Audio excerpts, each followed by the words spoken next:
Bismillahirrahmanirrahim. Assalamualaikum warahmatullahi wabarakatuh. Bertemu lagi dengan saya Rika Endah di channel Ala Rika. Baik, pada kesempatan ini saya ingin sharing tentang komparasi, maksudnya kajian pustaka atau tinjauan teoritis untuk penelitian perbandingan atau komparasi. Oke, seperti biasa ya, sebelum lupa, yang baru pertama kali mampir, silakan subscribe channelnya dan boleh bunyikan loncengnya agar selalu mendapatkan info yang terbaru dan update dari channel ini. Baik, salam sejahtera untuk semua. Mari kita kembali ya ke topik. Nah, kalau sudah lupa nih karena udah lewat seminggu, atau misalnya kita ingin melihat bagaimana membuat kajian pustaka untuk penelitian korelasi, silakan boleh dibuka video sebelumnya, nanti ada di deskripsi ya. Begitu juga kalau misalnya nanti penelitiannya hanya deskriptif gitu. Jadi antara komparasi atau komparatif, deskriptif, dan asosiatif atau korelasi itu nanti lebih kepada nanti ada tidaknya hipotesis dan beberapa kajian terkait dengan hubungan atau perbedaan yang ingin kita capai, yang akhirnya itu menjadi dasar untuk penentuan hipotesis yang kita ajukan. Baik, sistematikanya tetap sama ya, baik itu deskriptif, korelasi maupun komparasi. Yang membedakan adalah pada poin ketiga, hipotesis. Hipotesis biasanya tidak ada pada deskriptif ya, jadi dia hanya kerangka teoritis langsung kerangka berpikir. Variabel yang saya ambil untuk contoh masih sama, yaitu variabel dari perilaku yang punya ranah atau domainnya pengetahuan, sikap, dan keterampilan. Jadi ini masih kita ambil dari skripsinya Nurul Aini. Jadi nanti pada video yang lain saya akan coba munculkan lebih dari 3 variabel, sehingga kita bisa melihat modelnya seperti apa yang akan kita buat, kemudian hipotesisnya seperti apa yang akan diajukan, dan bagaimana juga teknik analisanya. Karena setiap gambar akan menunjukkan alur, ya kan, apa yang kita lakukan gitu ya. Nah, untuk kerangka teoritisnya kita kembali hampir sama persis dengan deskriptif ya. Jadi nanti ada yang pertama kita akan membahas perilaku secara umum, kemudian nanti sub-subnya itu pengetahuan, sikap, dan tindakan. Kemudian yang kedua kita akan membahas tentang EWS atau Early Warning Score gitu ya. Nah, kenapa ini menjadi landasan awal? Karena kan awalnya memang dua ini ya. Jadi ada bagaimana perilaku perawat tentang pengetahuan, sikap, dan tindakan Early Warning Score. Adapun di penelitian ini kita akan menjadikannya sebuah penelitian yang komparasi, tapi karena kita bermodalkan data awal yang sama persis dengan penelitian deskriptif tanpa ada data tambahan, maka kita untuk komparatifnya adalah metode pre-post design. Apa itu? Mari kita lihat gambarnya nanti ya. Oke. Saya ingatkan kembali nih pertanyaan dan tujuan ya. Jadi kalau pertanyaan penelitian atau masalah penelitian akan sejalan dengan tujuan. Jadi di awal itu kan masalahnya ada 3, tujuannya juga ada 3. Jadi masalah yang pertama adalah ingin mengetahui pengetahuan perawat. Ini ya. Jadi pengetahuan perawat tentang IWS. Yang kedua ingin mengetahui gambaran sikap perawat tentang IWS. Yang ketiga ingin mengetahui gambaran keterampilan perawat tentang IWS. Jadi 3 dasar ini yang menjadi masalah, maka tujuannya juga kemari ya.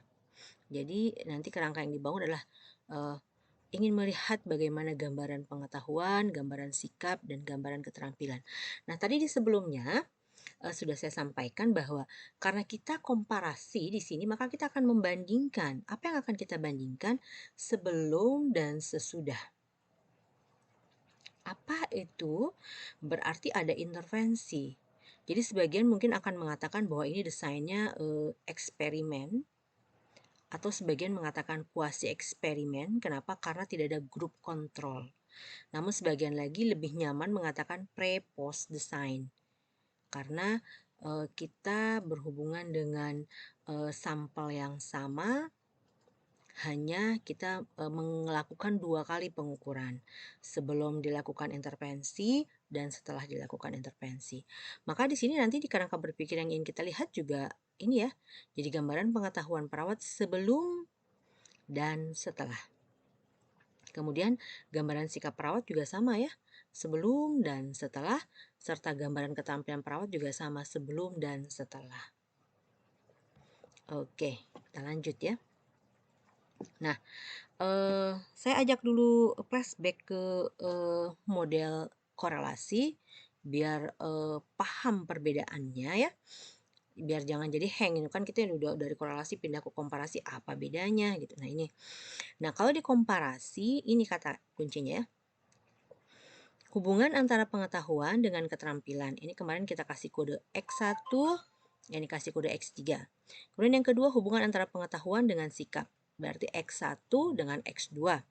Yang ketiga, hubungan pengetahuan dengan hubungan pengetahuan dan sikap dengan keterampilan. Jadi hubungan antara X1 dan X2 bersama-sama terhadap X3. Nah, kita flashback yang tadi ya. Ini kan hanya untuk mengingatkan ulang, untuk desain korelasi biar nggak bingung. Nah, ini untuk yang komparatif tadi ya, melihat gambaran sebelum dan sesudah, kemudian sikap juga, dan keterampilan. Maka kita akan loncat kemari. Maka tujuannya juga sama, membandingkan gambaran pengetahuan tentang EWS sebelum dan setelah. Kemudian membandingkan gambaran sikap sebelum dan setelah. Membandingkan gambaran keterampilan sebelum dan setelah. Paham ya? Jadi kalau rumusan masalah itu pasti akan sejalan dengan tujuan penelitian. Baik, inilah tadi pre-post design yang saya maksud. Jadi sebelum ketemu dengan pasien, sebelum ketemu dengan perawat atau sampel atau responden, maka biasanya kita akan menyebarkan angket, itulah pre. Kemudian kita melakukan intervensi. Apa intervensinya di sini? Di sini kita misalnya memberikan pelatihan tentang IWS atau refreshment, penyegaran atau apapun lah. Yang pasti ada satu intervensi yang akan membedakan nanti sehingga ada kegiatan di akhir. Jadi setelah intervensi tersebut maka kita bagikan lagi angket yang sama persis dengan pre. Maka orang sering katakan tadi pre-post design. Baru kita akan lihat hasilnya. Jadi di sini tidak dipisah. Ini gelondongan ya, gelondongan sebagai perilaku di mana ketiganya sudah ada di sini. Ada pengetahuan, sikap, dan keterampilan di sini juga. Jadi kalau mau dirinci lagi dipisah-pisah bisa jadi 3 gambar ini. Dan tentu kalau 3 maka akan menghasilkan 9 dari tujuan ini ya. 3 ini tapi data dasarnya deskriptifnya bisa menjadi 9. Oh maaf, 6 ya. Pre 3, post 3 bukan 9. Mohon maaf. Nah, hipotesis yang dimunculkan ya balik ke tadi, selaras dengan tujuan. Karena tadi ingin melihat perbedaan, maka asumsikan bahwa terdapat perbedaan antara pengetahuan perawat sebelum dan setelah diberikan pelatihan. Kedua, terdapat perbedaan sikap sebelum dan setelah diberikan pelatihan. Yang ketiga, terdapat perbedaan keterampilan sebelum dan setelah diberikan pelatihan. Jadi ini hipotesis akan equal dengan tujuan yang dibuat, dan tujuan juga akan selaras dengan rumusan masalah yang diajukan. Oke. Ya, itulah sedikit ulasan review tentang bagaimana menulis bab 2 untuk konteks penelitian komparatif. Modal awalnya sama ya, bahan penelitian kita cuma 3, yaitu pengetahuan perawat. Cuma di sini kita melakukan 2 kali pengumpulan data, pre dan post, sehingga data deskriptifnya kita punya 6. Ya. Oke, kita bisa diskusi di kolom komentar, dan bagi yang belum subscribe silakan boleh subscribe, bunyikan lonceng, dan share jika itu bermanfaat. Terima kasih. Assalamualaikum, salam sejahtera buat